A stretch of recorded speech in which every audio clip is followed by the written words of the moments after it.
ESPN and the death of journalism. I have no idea what this is about, but I'm going to assume it's about, I don't know. I have no idea. Drew Gooden surprised me. Was ESPN ever considered real journalism? I guess sports journalism in a way. 50 years now, ESPN has been a cultural staple. Okay. What started as a shoestring operation in Bristol, Connecticut, quickly became a money printing machine throughout the 90s and 2000s. All Of right, course, love part of that. that was because before the internet, it was kind of the only place to see scores and highlights. You didn't really have a choice. But even still, it was a network that was filled with so many. For me, I am a not late life, because I'm still young, but I'm later into getting into sports. Like, I watch basketball all the time now, but I didn't do it growing up. And so I don't know, you guys are telling me ESPN used to be this cultural touchstone and is awesome, but to me, it always just seems like slop. Like, it seems like it was slop then and slop now. I'm interested to see what makes it so different, because it feels like it's just like two hosts in suits and they talk about sports highlights.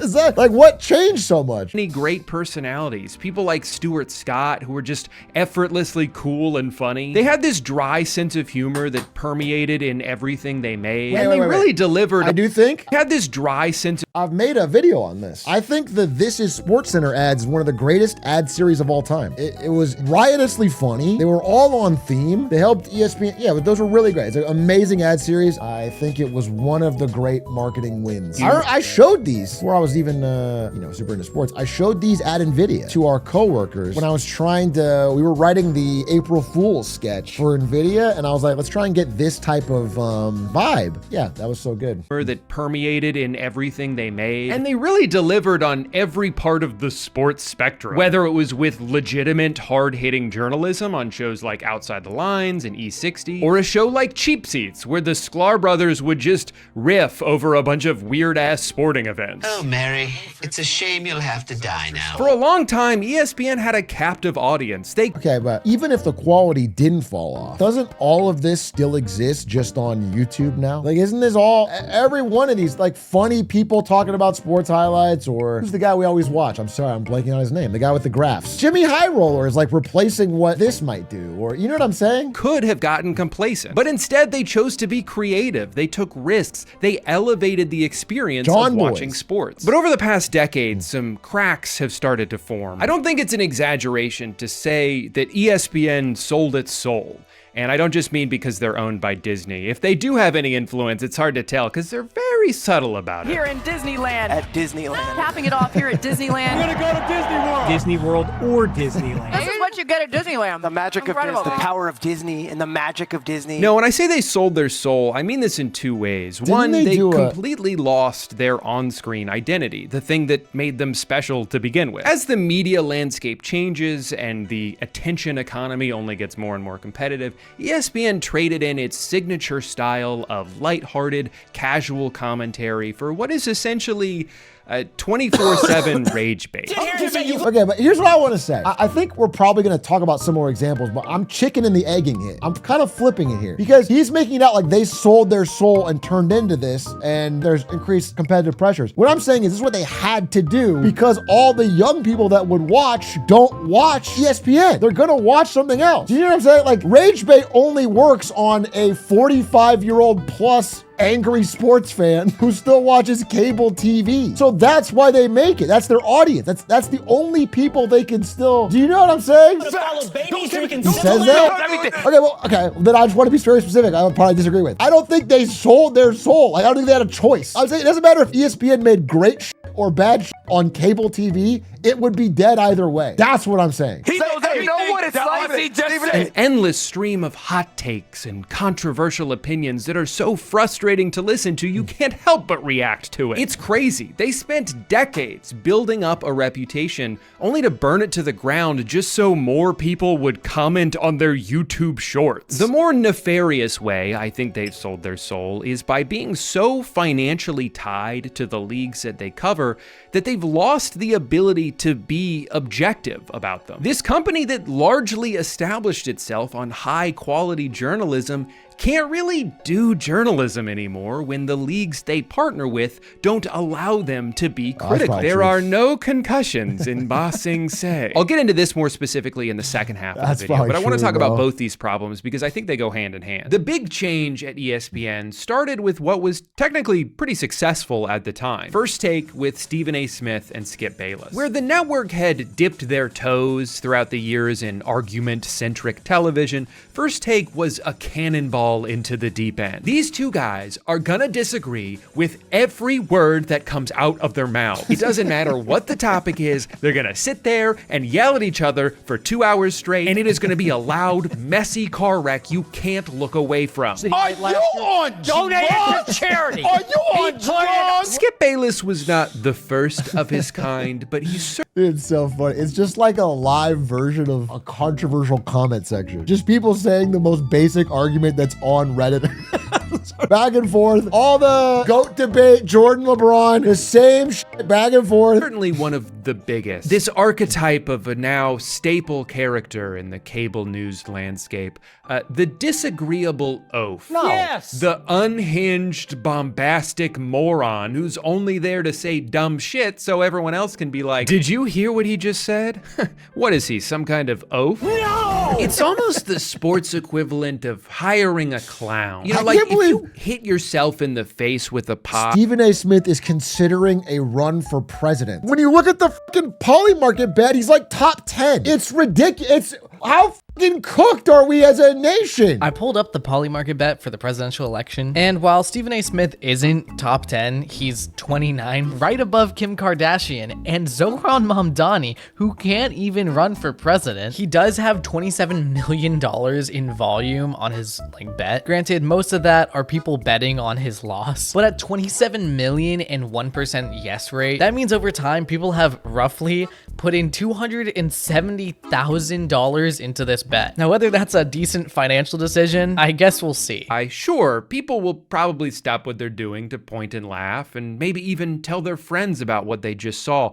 But that doesn't mean they respect you. They're not gonna go home and sign up for Clown Plus. It's not that they value your opinion, it's that they like when you do something dumb. So while this show was successful in what it set out to do, which was to get more people paying attention to the channel during a time where cord cutting was taking a lot of eyeballs away from cable TV, ultimately, I think this came at a detriment to the ESPN brand. The more that they've leaned into this, the more this is what people picture when they think of ESPN. It has created an acidic, corrosive cruelty in how it is that we talk about athletes. Here's the format of First Take. You had the host, two rotating analysts, and of course, Mr. ESPN himself, Stephen A. Smith. The host will ask a question, one that's kind of abstract and completely subjective. Something like, is this team a dynasty? Who's the most dominant player? What's LeBron's favorite movie? And the two analysts go back and forth. Things get a little heated, but more of a simmer than an outright boil. All the while, Stephen A. looks on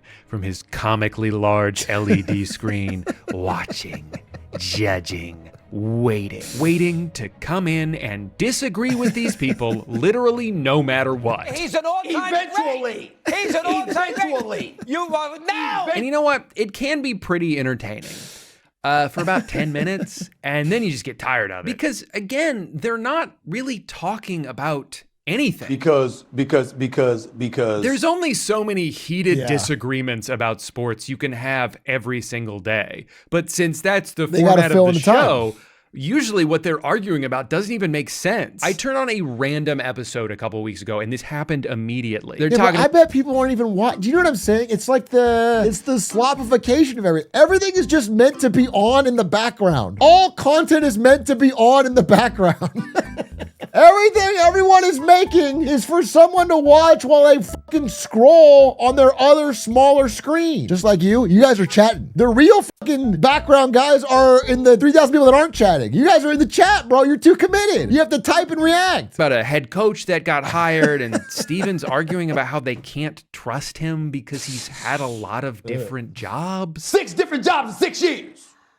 6 different jobs in 6 years. And it's like, yeah, he was getting different jobs because they were all promotions. He was working his way up the career ladder and now he's at the top. If you watch sports, what he's saying here doesn't make any sense, but the other people have to just sit there and listen to him yell about it because that's what the show is. 6 different jobs in 6 years? Here's another one. Like at the end of the day, he could say a nuanced smart point or a dumb point. You're still debating an unanswerable question for 3 hours. You're still asking, is Wemby overrated? Or it doesn't matter. It doesn't matter. It's just for filling time. One where they're getting all worked up over something LeBron James said in an interview. Bravo. Who the hell don't know that all? Come on, man. And not even because he was wrong, but just because it was obvious. Who don't know that? Who cares? There were 10 basketball games on that night, and the second segment of the show was about something a guy said. Okay, but again, the reason they do that is because LeBron and the Lakers get clicks. That's why they do it. That's why they talk about every fucking little thing. If they talked about the good basketball play between, I don't know, fucking the Raptors and the Celtics or something, then no one watches. That's why they do it. It's because it's the fans' problem, not the show's problem. The people are lazy. The people want slop. I guess I'm just saying, people, they blame ESPN like ESPN had a perfect opportunity and they would have gone to this smart audience that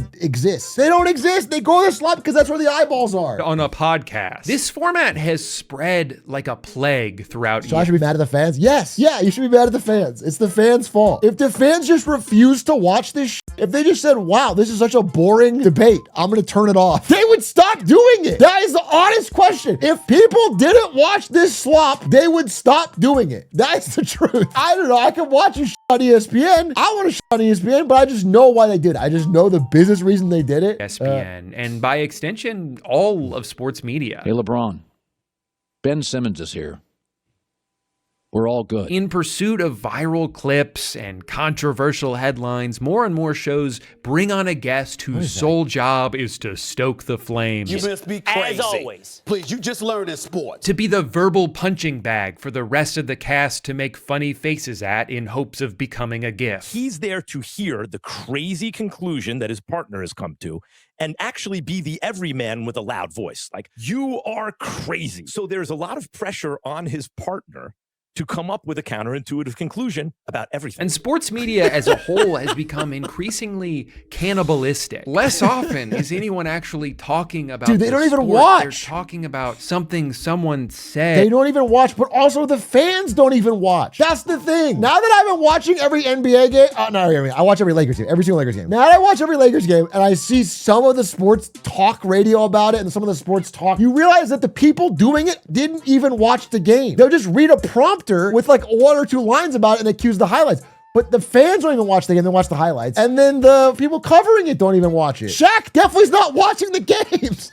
The Shaq clips are funny, but you can tell Shaq didn't watch the game. About the sport. Like I said, that rant about LeBron's random quote was the second segment of that episode. The fourth segment of that episode was something that Kendrick Perkins said on a different show. They brought on Kendrick Perkins to react to something that he said. Do you agree or disagree with Perkins? No. ESPN seems to be aware of the disease for which they willingly became patient zero. That's just Twitch. But at the same time, that's just ESPN learning from Twitch, all right? It's a clip industrial complex. they kind of act like they had nothing to do with it. Stephen A. Smith is concerned with the direction of sports media. Gee, I wonder who's responsible for that. We're all trying to find the guy who did this and give him a spanking. It's obviously this guy, right? Yes. Sorry, if it seems like I'm focusing too much on just one guy here, I agree. The reason it's impossible to have this conversation without focusing so heavily on Stephen A. is because at this point, he is ESPN. He gets paid over $20 million a year. They've laid off so many talented people just so they could use that money to put one. Hey, Pablo Torre is incredible. ESPN. He gets paid talented people. Oh, is that? Just so they could use that money to put one guy in as many of their shows as possible. And with that comes more pressure on Steven to carry the network. I realized that was not Pablo once I saw him. I thought it was Pablo Torre, and then I rewinded and it wasn't. But I'm sure we'll get to Pablo Torre, and I do think he's doing a great job. On his shoulders, and that's a lot of responsibility. Stephen A. is a very entertaining guy. Sandy, nah, with the cup as your body, no. Squidward, too skinny. Okay, controversially though, I know what he's doing. I know he's farming the clips, but these are funny. I can't pretend not to like them because I do like them.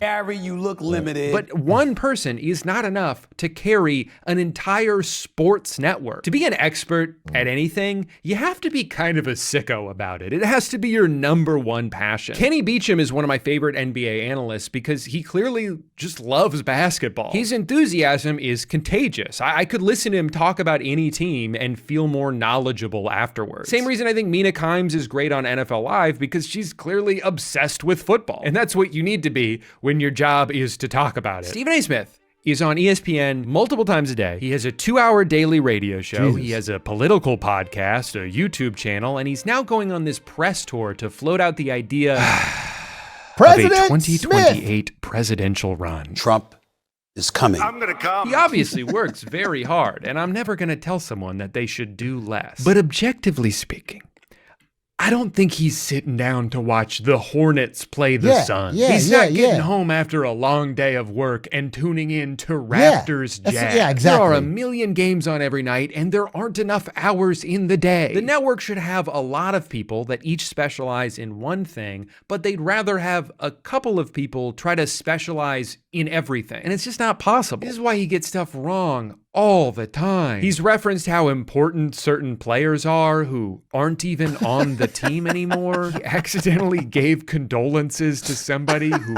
isn't dead. Mr. 40 Minutes of Hell himself, the late great Nolan Richardson, God rest his soul. But in the same breath, I am fully aware that Nolan Richardson is alive. Okay, trust me. I'm fully aware. I just said late great God rest his soul, but I'm fully aware he's alive. Apologize for that. I don't know why I said God rest his soul. I know he's alive. I've always known that. I know he's alive.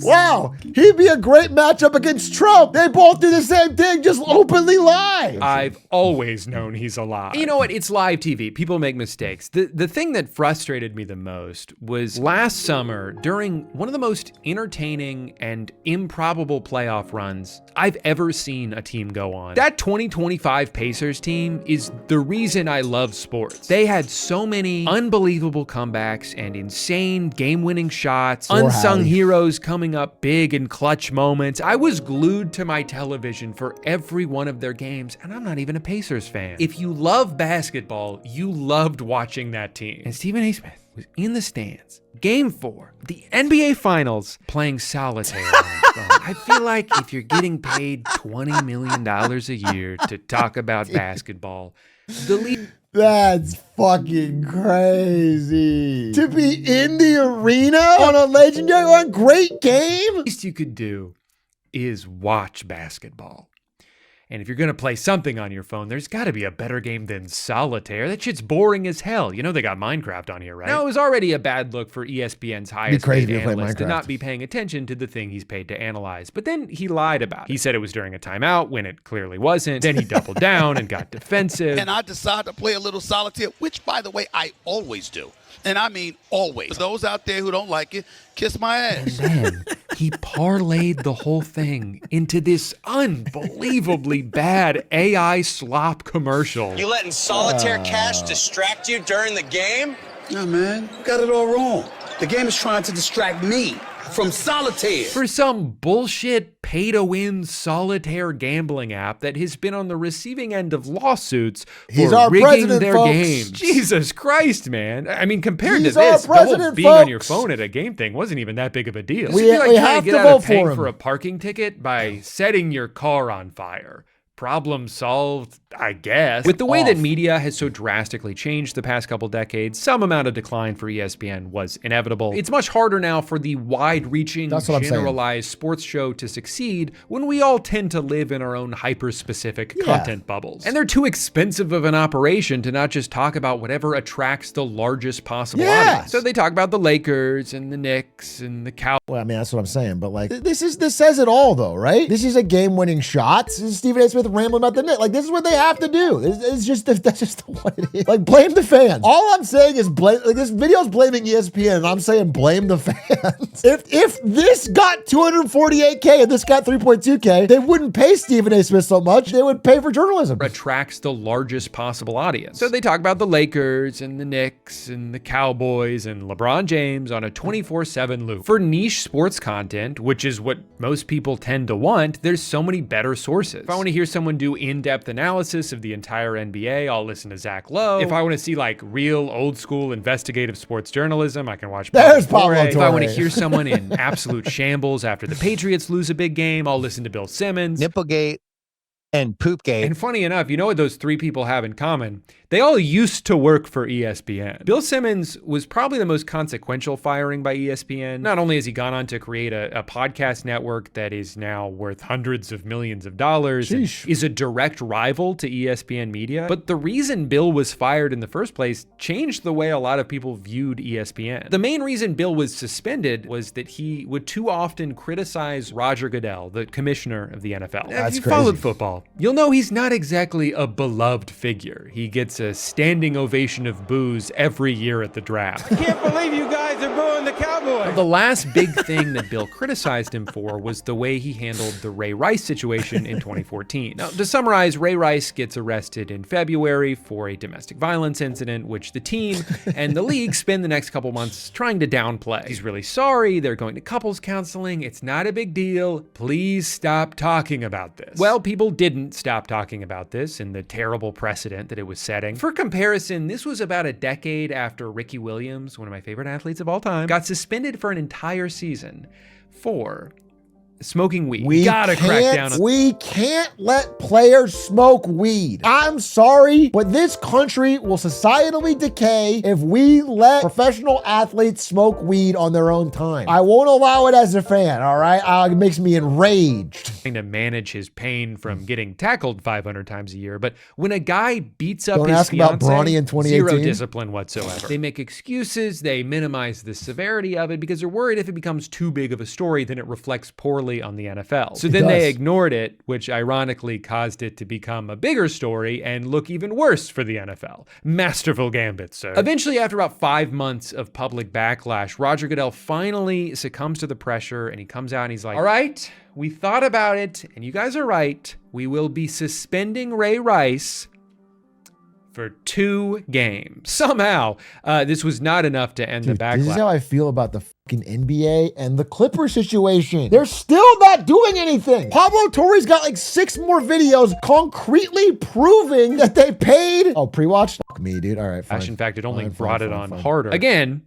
16 games for smoking a joint, 2 games for knocking your girlfriend unconscious. The league has now made it clear that they believe domestic violence is 1/8 as bad as getting high. For the following month, Goodell and the NFL continued to be under fire until they came out and revised the suspension. They moved it up to 6 games, they introduced a harsher domestic violence policy, and they apologized for being so lenient. But that still wasn't the end of the story, because then, a week later, TMZ released the footage of the incident, and it was awful. The idea that his employer would have watched this and taken Ray Rice's side, and then go on to downplay it just because he's good at football, is bad. This kind of leniency towards athletes, where the better they are at the sport they play, the more they're allowed to get away with off the field, is one of the biggest stains on a lot of these leagues, and Roger Goodell handled this about as poorly as he could have. He tried to say that the NFL had never seen the footage, and of course they would have reacted more appropriately if they had, but nobody believed him. The police involved in the case came out and confirmed they had sent them the footage, and they were told that it was received and watched. The NFL lied about this. Roger Goodell lied about this. He's a liar. I'm just saying it. He is lying. Bill Simmons can he himself be kind of an oaf, but he was perfectly justified in criticizing how the situation was handled. But ESPN didn't see it that way. I mean, they're a $20 billion operation that only has the revenue and power that they have because they're in bed with all of these major sports leagues. They have to suck up to the NFL because they can't risk losing the rights to Monday Night Football and all of the money that comes with it. So they suspended Bill for 3 weeks, anyway. and a couple months later chose not. Is he gonna talk about this? ESPN either way is getting all of its sports rights slowly but surely eaten away by the big tech companies. Amazon's bidding big, Apple's buying stuff. They have more money. They're buying all the rights to the sports leagues that ESPN and the major cable channels used to have locked down. To renew his contract. Essentially, he had crossed the line too many times. Here at ESPN, you can disparage individual athletes all you want. You can sit across from them, look them dead in the eyes, and call them soft. But as soon as you criticize the CEO of football, go ahead and pack your bags, asshole. Do you regret calling Goodell a liar? No, because he lied. This felt like the final stage of their now complete transformation from the once fun, casual, independent news channel to, I know it sounds hyperbolic, but like state-sponsored media, more beholden to their corporate overlords than to journalistic integrity. I mean, if you can't share your real opinion about sports on the Sports Opinion Network, then what the hell are we doing here? So whether it's the NFL, which they earn billions of dollars from, the NBA, which they earn billions of dollars from, or DraftKings, which they now have an exclusive partnership with, ESPN is kind of forced to spread positive propaganda about all of these companies. Last year, there was this crazy scandal where a couple different NBA players and a coach were arrested for hinting to friends that they should bet the under on them, and then they'd go out there and either play like shit or fake an injury so they could end the game early. And while attempting to cover this story and be like, man, how could something like this happen when all we've done is promote the shit out of it? The producers must have noticed how fucking insane it looks to have the betting lines on screen, so they very subtly took the entire ticker off mid-segment. You hear a lot about legal sports gambling on this show. The Bussin' Boys, obviously sports gambling is a huge part of what you do. Obviously, it's huge for the Bussin' Boys. We all know this. No matter how you feel about the normalization of sports gambling, it's become pretty impossible for ESPN to cover any of the corporations they're now intrinsically tied to in an objective way. You cannot be a separate, unbiased entity when you're a vital part of the machine. I'm Stephen A, baby. Right now, the commissioner of the NBA is under fire for reportedly prioritizing the interest of betting apps over the integrity of the sport he oversees. In 10 years, they never gave a shit about tanking, but now that FanDuel's losing money when a player sits out a game, we're suddenly holding emergency meetings to fix this ASAP. Seems like kind of a big problem, but you're not going to hear ESPN criticize that. In fact, they're openly sympathetic. What's one of the major things when it comes to sports now?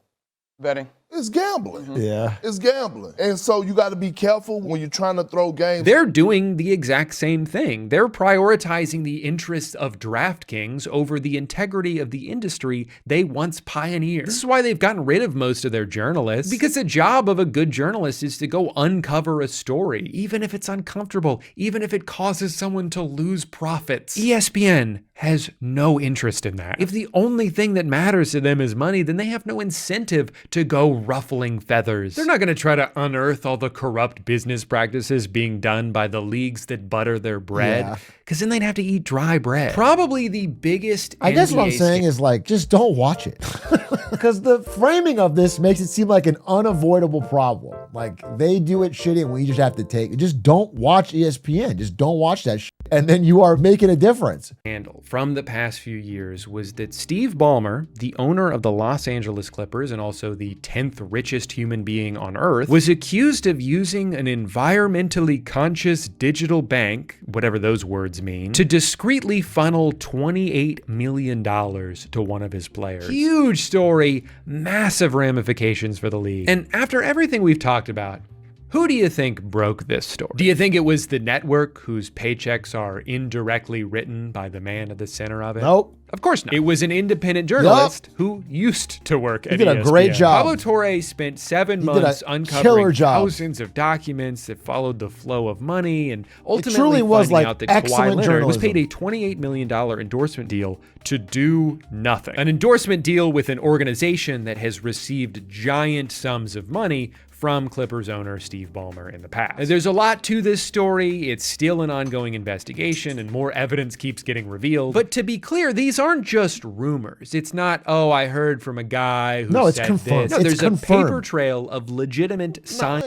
He's got contracts, paper trail, interviews with insiders. He's got people going on the record behind the scenes who worked at Aspiration saying it's confirmed, bro. He's got a timeline that lines up. Like it's not a he said, she said. like they cheated. They cheated and they paid Kawhi under the table and they broke the rules. Document. So it's kind of crazy to see the way ESPN talks about this almost begrudgingly. They seem to want to minimize Pablo whenever they can by calling him a podcaster. And the first thing they did when these accusations went out was host Steve Ballmer on one of their shows. Literally, I had no control over the company. I had no control over this company. I had no control. And that's okay. Blah, blah, blah, blah, blah. Tossed out a couple softball questions and really just gave him unlimited runway to defend himself. So why do you think they gave him that much money? I don't know anything about the court documents on this. I haven't seen them and I don't know. I don't know how much money they gave. I don't know why they did what they did. You don't know why. You gave $50 million to a fake green banking company, and then they gave $48 million sponsorship to Kawhi Leonard where he didn't have to do anything at the same time as he signs with your team. You don't know why. You don't have any control over that. You don't know why. If you can say, I don't know, and that's it, that's good enough of an excuse, then that's bullshit. Like, this is as open and shut as you can get. I don't know what those deals should look like. I don't know what the deal is. I don't know what the deal is. I'm not trying to be, I don't know. I really don't know. And just so we're clear, you never directed anyone from Aspiration to do an endorsement deal with Kawhi Leonard? No. Thanks, Steve. Thanks. He even manages to he pauses before the no because he knows that's going to look bad in court if anyone ever followed up, which they won't. But if they did, that looks bad because obviously you fucking did. The idea that this random ass green bank that you were the title sponsor of suddenly decided they were going to pay Kawhi Leonard fucking 10 times what they paid every other celebrity combined to do nothing is so stupid. Why that somehow he's the victim here. How would I be able, look, they conned me. Then, of course, that week, the ultimate company man, Stephen A. Smith, jumps at the chance to defend Ballmer while trying to move all of the blame onto Kawhi. Well, first of all, props to Steve Ballmer for showing up and doing the interview. I'm going to always give Steve Ballmer the benefit of the doubt. I think that he's a treasure for the NBA, a treasure to the league. I'm certainly going to give this man the benefit of the doubt because he's done a lot for the league and he deserves the benefit of the doubt. But he deserves the benefit of the doubt. And I think that he deserves the benefit of the doubt. The biggest focal point for all of this should be fuck you, Stephen Kawhi Smith. Leonard. That's what made me pause. Not because of Steve Ballmer, not because of the Clippers, because of him. Look at the difference between how he talks about each of them. Kawhi Leonard blackmailed the Los Angeles Clippers. I spoke to Steve Ballmer last night for a second, and he's pretty hurt. That's the Kawhi Leonard I know. Doing nothing and getting paid for it. He's one of the owners that is beloved by a lot of people. He is the worst superstar I have ever seen. I know a lot of people within the Clippers organization. I think they're first class. I got a lot of love for them. I got a lot of personal relationships. He should give lessons on the perks that he has received. And Steve Ballmer is one of my favorite owners in the league. I just think that he's a good man. And from what I saw, this was how a lot of people at ESPN handled this story. They either seemed completely dismissive of it, or they just like stammered through a video like they're being held at gunpoint. This is a great comparison. As far as with this, which is being reported. A journalist like me, if I found that out, I might say, hey, you owe me a favor, but I'm not reporting that you got upwards of $28 million for a no-show. I'm not trying to get on Kawhi's bad side. I'm not trying to get on Steve Ballmer's bad side. I mean, Steve Ballmer, he's the richest owner in the NBA. A treasure to the league. So he gets the benefit of the doubt. If Adam Silver says he didn't know about this either, we just have to take his word for it. I mean, the slogan of this company was literally do well, do good. And you're saying that they did bad? That's impossible. Like, I know that people don't like when politics get mixed into sports. It's ironically one of the biggest criticisms people have political about this? But a story like this is so much bigger than basketball. It's not political. About someone with power and money and influence. What is political about? It's just cheating. It's not woke. It's not anything. It's just cheating. And there's nothing. It's not even political. Using those things to circumvent the rules because they think they should be allowed to act without consequences. It's not like that's something that's only happening in sports. It is vital that in every area of life, news outlets do not merely become extensions of the system they're supposed to report on, and that they can continue to criticize and investigate independently. Without that, no one will ever be held accountable for anything. You'll just be waiting on the system to punish itself. That's not going to happen. He's a treasure for the NBA. Now, at this point, you might be asking yourself, if people don't like ESPN anymore, and a lot of them don't even watch it, How are they still making so much goddamn money? And that's an excellent question. ESPN has always been extraordinarily profitable. Back when like half the country had cable, they were by far the single most expensive channel. A lot of the revenue was subsidized by people who didn't even watch them. If you were paying for cable, that money was going to them either way. Every once in a while, a cable provider would come in and say, guys,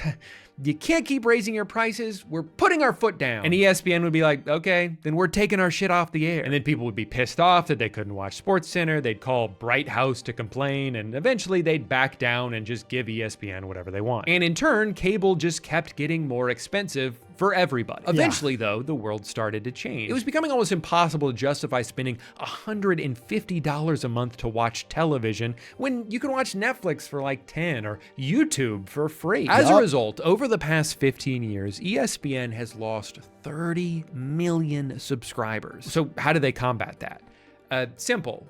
Layoffs. That's crazy because they still have 70 million subscribers. 70 million paying subscribers for this dog shit. Million subscribers. So how do they combat that? Simple. Layoffs and price increases. Worse product, but also more expensive. Today, if you want to circumvent cable altogether and just get these channels straight from the source, you can subscribe directly to ESPN for $30 a month. This business model doesn't seem sustainable, and yet they sustain it. They still have just enough of a chokehold on just enough customers that, for now at least, they can continue to chug along. Maybe they'll never actually die. Maybe their insatiable greed will never end up eating itself. But if you want a direct example of how differently people view ESPN now than they did 10 and 20 years ago, just look at their extremely tone-deaf plea to YouTube TV subscribers from last October. This was the exact same play they've been running their entire existence. They wanted more money from a TV provider, the provider stood its ground, and so they tried to pressure them into giving into their demands. But this time, people saw right through it. You guys figure it out. In the past, people would almost always take the side of the channel they enjoyed over the side of like Spectrum, Yeah, the like cable YouTube more, provider though. they want to shoot with a gun. So how telling is it that this is almost completely flipped? Sports fans think more highly of YouTube TV, an $83 a month subscription service owned by Google, than they do the once beloved worldwide leader in sports. And maybe this wouldn't be the case if they hadn't spent the past decade dumbing down their content, firing all their journalists, pushing out hot takes instead of real meaningful analysis, all while squeezing the remaining customers for every dollar they can. Sure, it may still be working for now, but the clock's ticking, Mr. Mouse. And in about 35 months, President A. Smith will be taking his rightful place in the Oval Office, at which point you'll have no choice but to finally upload every single episode of Cheap Seats to ESPN Plus. Something you should have done years ago. Of course, there's no way to know exactly what'll happen with the future of sports media, but I do want to leave you guys with this. In the wise words of a YouTube comment I read on a video last week, you can't spell penis without. So fucking true. Only thing I'll say is like, I think all the good shit, like I don't think any of this stuff's gone. It's just moved. Pablo Torre is doing great journalism. You can go watch it. You can find analysis. There's like 10 great NBA YouTube channels that do analysis. All this stuff is just moving off of ESPN and you can get it for way cheaper. It's like saying that gaming is dying because AAA games are flopping. It's like gaming is changing. Slay the Spire 2 came out yesterday and it fucking rules. The old, tired, broken out systems are creaky and breaking.